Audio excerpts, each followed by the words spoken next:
Sabi sa Noli Me Tangere, tinola raw ang ihahin sa apunan ni Kapitan Tiago. Pero teka, may patola daw yun? Eh di ba, papaya o sayote lang talaga ang tinola?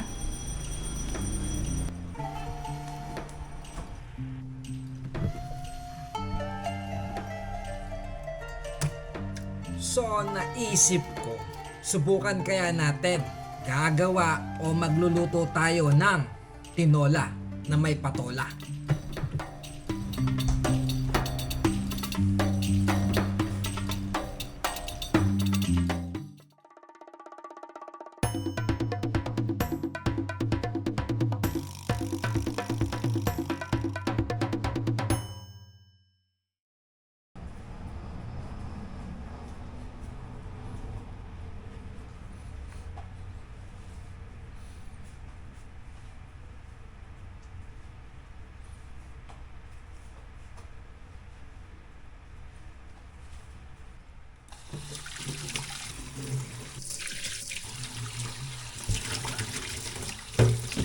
So yun guys, no, dahil kakaiba to, konti lang ilulutuin natin.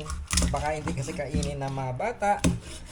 At puprituan ko na lang sila ng fried chicken ala Chicken Joy. So next ano natin yon, chicken manok ala Chicken Joy. So habang inihiwa ko tong ating manok at ang ating mga ibang ingredient, kwento ko muna. Sa Noli Me Tangere, may eksena na dumating si Crisostomo Ibarra sa bahay ni Kapitan Tiago. Pinakain siya ng tinola, special guest Pero alam nyo ba guys, may isang content creator na napanood ko, sabi niya may patola raw sa tinola na yon. Napaisip ako, teka, patola? Hindi ba, pang miswa lang yan? Kaya ako mismo, nag-research at ayon, sa karamihan, papaya o sayote lang talaga. Kung susundin natin ang modern tinola, ito dapat. Pero ngayon, mag-e-eksperimento tayo.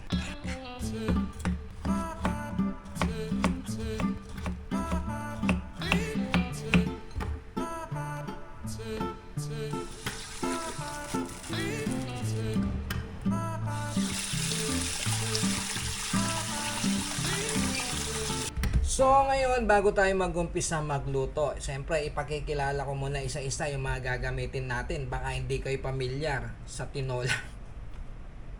Sino ba namang hindi makakakilala sa tinola? So, unahin natin itong ating bida ngayon. Ito yung patola. Hindi tayo gagamit ng sayote. Hindi tayo gagamit ng papaya.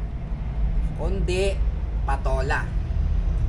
Siyempre meron tayong manok, konti lang yung lulutuin natin kasi baka hindi kainin ng mga bata at mawirduan sila sa lutong tinola. Meron tayong sibuyas, bawang, maraming luya, daon ng sili. Malunggay sana kasi alam ko nung panahon ng mga nila Jose Rizal, malunggay ang ninaano nila Tapos siyempre meron tayong paminta, asin, tapos meron tayong mantika. So ayan, start na tayo. Punta na tayo dun sa ating dirty kitchen. So guys, andito na tayo sa ating dirty kitchen. So eto gagamitin natin So painitin lang natin. Una, igigisa na natin ang ating sibuyas, bawang at yung ating luya.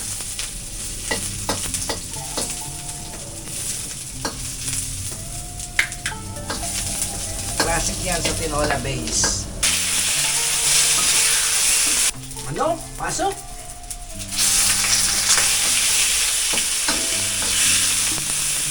Lagyan natin ng konting fish sauce para lumasa. Maglalagay tayo ng patis.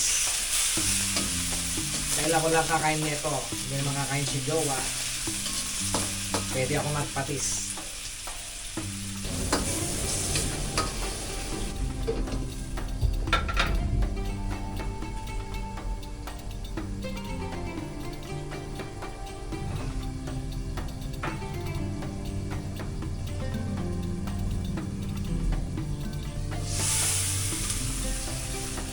pwede na tayo maglagay ng ating sabaw. At pakuluan lang natin.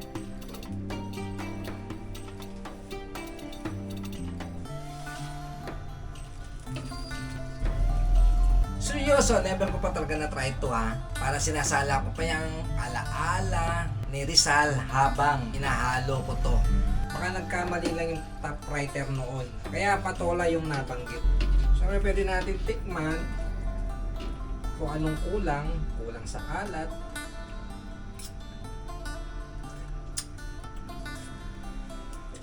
So pakuluan lang natin mga 5 to 8 minutes.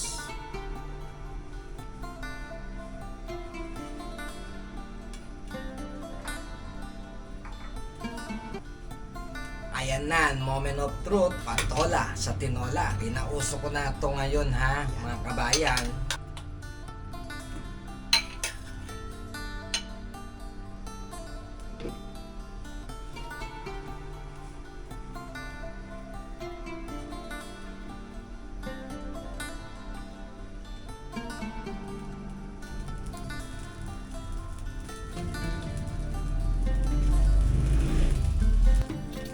Lagay tayo ng paminta. Hindi ko makalimutan yung paminta. So ayan, pakuluan lang natin mga 1 to 2 minutes. Lalagay pala tayo ng cornstarch, cornstarch.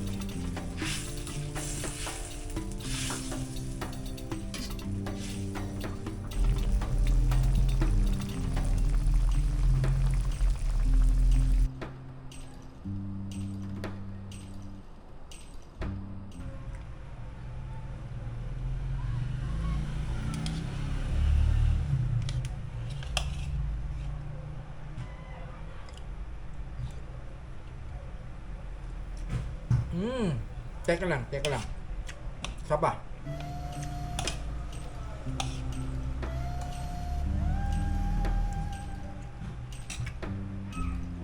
Alam mo, surprisingly, hindi naman siya off. Malambot ang patola, juicy, para may lambing, pero iba pa rin yung bite ng papaya. Pero kung si Kapitan Tiago ang naghahin neto, baka sabihin ni Ibarra, ba't parang may miswa? Charot lang. FYI mga kanguso, ayon sa mismong No Limitang Ire, tinola lang yung nabanggit. Wala talagang detalyeng patola. So baka creative liberty lang ng content creator na yon, or baka joke lang din talaga. Pero ang mahalaga, natikman natin, na-explore natin. Kung trip mo ang mga ganitong experimental at explore at historical, kwento sa luto-luto, huwag kalimutan i-like, comment kung ano next dish gusto nyong eksperimento. At syempre mag-subscribe na rin kayo. Kita-kits sa next food trip. Bye!